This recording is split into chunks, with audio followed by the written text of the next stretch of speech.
PH, पीके और pKb commonly use होने वाली टर्म है। आप सभी ने इनको यूज किया होगा, लेकिन क्या आपने कभी जाना है कि इन टर्म में जो पी यूज कर रखा है ये किस लिए यूज कर रखा है? इन टर्म्स का फिजिकल सिग्निफिकेंस क्या है? किसी एसिड या बेस का एसिडिक या बेसिक बिहेवियर किस तरीके से इन वैल्यूज को चेंज करता है, आज हम इसके बारे में डिस्कस करेंगे। चलिए शुरू करते हैं। देखो, आपको पता है कि पीएच होता है negative logarithm base 10 of H3O positive concentration. जो H3O पॉजिटिव यानी कि वाटर के साथ H पॉजिटिव मिलने से जो हाइड्रोनियम आयन बन रहा है उसकी कंसंट्रेशन। अब किसी सब्सटेंस को जब हम वाटर में ऐड करेंगे और वहां H3O पॉजिटिव बने, मतलब उस सब्सटेंस ने H पॉजिटिव लूज किया है। अगर किसी सब्सटेंस ने बहुत ज्यादा H पॉजिटिव लूज किया है तो H पॉजिटिव बहुत ज्यादा वाटर को H3O पॉजिटिव यानी कि हाइड्रोनियम आयन में कन्वर्ट कर लेगा। If hydronium ion concentration increase, then its logarithm value also increase. If logarithm value also increase, then negative of the logarithm value will decrease. अगर negative of the logarithm value decrease करेगा तो pH क्या करेगा? Decrease करेगा। इसको दूसरे वे में समझते हैं। हमें पता है कि 1000 जो है वो ग्रेटर होता है 100 से। अगर मैं इन दोनों का लॉगरिथम ले लेता हूं तो इनके लॉगरिथम के अंदर भी सेम यही रिलेशन रहेगा जो इन वैल्यूज के अंदर है। बिकॉज लॉगरिथम 1000 क्या होता है? 3, और लॉगरिथम 100 क्या होता है? 2। तो 3 इज ग्रेटर देन 2। लेकिन अगर मैं इनका नेगेटिव ले लेता हूं, -3 और -2 का रिलेशन बदल जाएगा, -2 is the greater than the -3। यानी कि अगर मैं H3O पॉजिटिव कंसंट्रेशन की बात कर रहा हूं तो कोई एसिड जो है ज्यादा H3O पॉजिटिव प्रोड्यूस करेगा तो उसका लॉगरिथम की वैल्यू भी उसकी टर्म की कंसंट्रेशन की ज्यादा हो जाएगी, और पीएच की नेगेटिव लॉगरिथम की वैल्यू कम हो जाएगी, पीएच की वैल्यू कम हो जाएगी। अब बात करते हैं पीकेए और पीकेबी की। जनरली जो पीकेए और पीकेबी हैं वो उनके डिसोसिएशन कांस्टेंट से देखे जाते हैं। सपोज करो आपके पास कोई एसिड है, HA टाइप का कोई एसिड, और वो डिकम्पोज हो रहा है वाटर में जाने के बाद। जब वो डिकम्पोज हो रहा है तो वहां पे H3O पॉजिटिव बन रहा है और A नेगेटिव बन रहा है। डिकम्पोज होने के बाद HA ने H पॉजिटिव दिया, A नेगेटिव दिया, H पॉजिटिव वाटर के साथ H3O पॉजिटिव बना रहा है। लेकिन जरूरी तो नहीं कि जो HA है वो 100% डिसोसिएट हो सकता है वो 90% डिसोसिएट हो रहा है, 70% डिसोसिएट हो रहा है, 30% डिसोसिएट हो रहा है। तो जितना भी वो डिसोसिएट हो रहा है उस हिसाब से H3O पॉजिटिव बन रहा है, तो एक इक्विलिब्रियम स्टेबलिश हो जाएगा dissociated form and undissociated form के बीच में।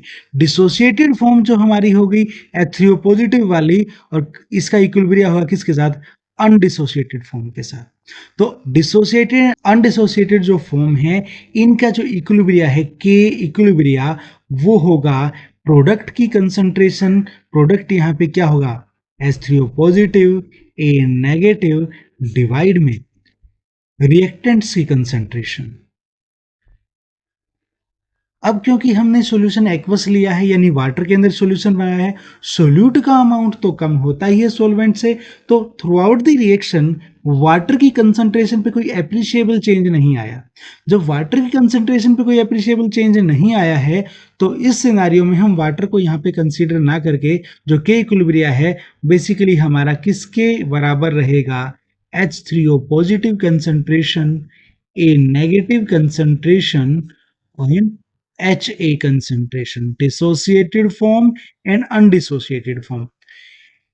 किसी एसिड के डिसोसिएशन कांस्टेंट को ही हम क्या बोलते हैं? Ka बोलते हैं। Ka क्या है? Dissociation constant of the acid, यानी कि प्रोडक्ट की कंसंट्रेशन अपॉन रिएक्टेंट की concentration, dissociated form undissociated form. तो जो ये Ka है इसकी वैल्यू अगर ज्यादा हो रही है, यानी कि प्रोडक्ट की वैल्यू, प्रोडक्ट की कंसंट्रेशन की वैल्यू ज्यादा हो रही है। प्रोडक्ट की कंसंट्रेशन की वैल्यू ज्यादा होने का मतलब है अनडिसोसिएटेड तो थोड़ा सा बचा और सारा का सारा क्या हो गया, डिसोसिएट हो गया। जब सारा डिसोसिएट हो गया यानी 90% 95% डिसोसिएट हो गया, तो अनडिसोसिएटेड की वैल्यू कम है, डिसोसिएटेड की वैल्यू ज़्यादा है, के की वैल्यू क्या होगी, इंक्रीज करेगी। इफ के की वैल्यू इंक्रीज करेगी तो लॉगरिथम ऑफ द के ए बेस 10 पे के ए की जो वैल्यू है वो क्या होगी, ज़्यादा होगी। अगर लॉगरिथम की वैल्यू ज़्यादा होगी तो नेगेटिव लॉगरिथम की वैल्यू क्या हो जाएगी, कम हो जाएगी, यानी कि पी के की वैल्यू क्या हो जाएगी, कम हो जाएगी। सपोज करो आपका एसिड है स्ट्रॉन्ग, अगर एसिड स्ट्रॉन्ग है तो वो डिसोसिएट होगा, डिसोसिएट होगा तो के की वैल्यू ज़्यादा होगी, के की वैल्यू ज़्यादा होगी तो पी के की वैल्यू कम होगी। यानी किसी भी स्ट्रॉन्ग एसिड के लिए, स्ट्रॉन्ग एसिड के लिए पी के की वैल्यू जो है वो कम होती है। लेकिन अगर एसिड क्या है, वीक है, एसिड अगर वीक है तो वो डिसोसिएट तो होगा कम और अनडिसोसिएटेड रह जाएगा ज़्यादा। जब अनडिसोसिएटेड तो रह जाएगा ज़्यादा और डिसोसिएटेड है कम, तो कम डिवाइड बाई ज़्यादा क्या हो जाएगा, वैल्यू आएगी कम। यानी कि के की वैल्यू कम हो जाएगी जब एसिड वीक है। एसिड वीक है, के की वैल्यू कम हो गई तो पी के की वैल्यू क्या हो जाएगी, ज़्यादा हो जाएगी। यानी किसी का पी के अगर ज़्यादा है तो वो क्या है, वीक एसिड है। तो इस तरीके से स्ट्रॉन्ग एसिड के लिए पीके की वैल्यू कम होती है और वीक एसिड के लिए पीके की वैल्यू ज्यादा होती है। हमने एसिड का केस देखा। अगर हम बेस को डिस्कस करें, सपोज करो आपके पास कोई BOH करके बेस है और ये बेस डिसोसिएट हो रहा है। डिसोसिएट हो रहा है किस फॉर्म में, B positive and OH negative दे रहा है।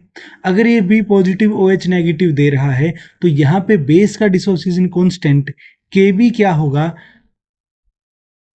डिसोसिएटेड फॉर्म की concentration divide by undissociated form की कंसंट्रेशन, यानी B positive concentration OH negative की कंसंट्रेशन डिवाइड बाई BOH की कंसंट्रेशन। तो ये क्या है, KB की वैल्यू है। इफ बेस इज स्ट्रॉन्ग, अगर बेस स्ट्रॉन्ग है तो क्या होगा, बेस बहुत जल्दी से H पॉजिटिव देगा यानी डिसोसिएट होगा। जब डिसोसिएट होगा तो बी पॉजिटिव की और OH नेगेटिव की कंसंट्रेशन बहुत ज़्यादा हो जाएगी और अनडिसोसिएटेड फॉर्म कम बचेगी। ऐसा होगा तो KB की वैल्यू क्या हो जाएगी, ज़्यादा होगी। If base is strong KB की वैल्यू ज़्यादा होगी और जब हम इसका नेगेटिव लॉगरिथम लेंगे तो क्या हो जाएगी, वैल्यू कम हो जाएगी। यानी पीकेबी की वैल्यू कम होगी जब KB की वैल्यू क्या होगी, ज्यादा होगी। यानी कि बेस क्या होगा, स्ट्रॉन्ग होगा। स्ट्रॉन्ग बेस के लिए पीकेबी की वैल्यू कम हो रही है, KB की वैल्यू ज्यादा हो रही है। ठीक है।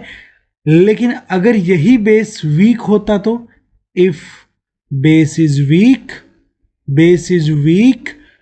बेस वीक है तो क्या होगा, डिसोसिएट कम होगा, ये इस तरफ नहीं जाएगा तो अनडिसोसिएटेड फॉर्म ज्यादा बच गई, डिसोसिएटेड फॉर्म कम है तो KB की वैल्यू ऑटोमेटिकली क्या हो जाएगी, कम हो जाएगी। क्यों, ऊपर वाली टर्म छोटी हो जाएगी, नीचे वाली टर्म बड़ी हो जाएगी। If base is weak then KB is small, जब KB स्मॉल होगा तो log ऑफ KB वो भी स्मॉल होगा, but negative logarithm base of the KB वो क्या हो जाएगा, हाई हो जाएगा, लार्ज हो जाएगा। ठीक है। तो PKB की वैल्यू क्या हो जाएगी, यहाँ पे ज्यादा हो जाएगी। तो किसी भी बेस के लिए अगर PKB की वैल्यू कम है तो वो स्ट्रॉन्ग बेस है, PKB की वैल्यू ज्यादा है तो वो वीक बेस है। तो आज के वीडियो में हमने डिस्कस किया कि pH क्या है, pKa क्या है, PKB क्या है और किसी स्ट्रॉन्ग एसिड के लिए इनकी वैल्यू क्या रहेंगी और जब एसिड वीक हो जाएगा तो वैल्यू क्या हो जाएगी। अगर बेस है तो बेस स्ट्रॉन्ग है तो PKB की वैल्यू क्या होगी, बेस वीक है तो PKB की वैल्यू किस तरीके से चेंज होएगी। तो इस तरीके से अगर दो एसिड दे रखे हैं, सपोज आपके पास एसिड 1 और एसिड 2 हैं और हमने ये पता लगा लिया कि एसिड 1 की जो पीके वैल्यू है वो 50 है और एसिड 2 के लिए जो pK की वैल्यू है 55 है, तो कौन सा ज़्यादा स्ट्रॉन्ग एसिड होगा? जिसकी pK वैल्यू कम है, यानी कि ये वाला एसिड ज़्यादा स्ट्रॉन्ग होगा। और ऐसे ही किसी बेस के लिए सपोज करो बेस 1 के लिए pKb की वैल्यू जो है वो 12 है और किसी बेस 2 के लिए pKb 1 12 है और pKb 2 जो है वो 19 है, तो बेस 1 जो है स्ट्रोंगर बेस होगा बेस 2 से। उम्मीद है आपको ये समझ आया होगा। आज के वीडियो में इतना ही, मिलते हैं अगले वीडियो।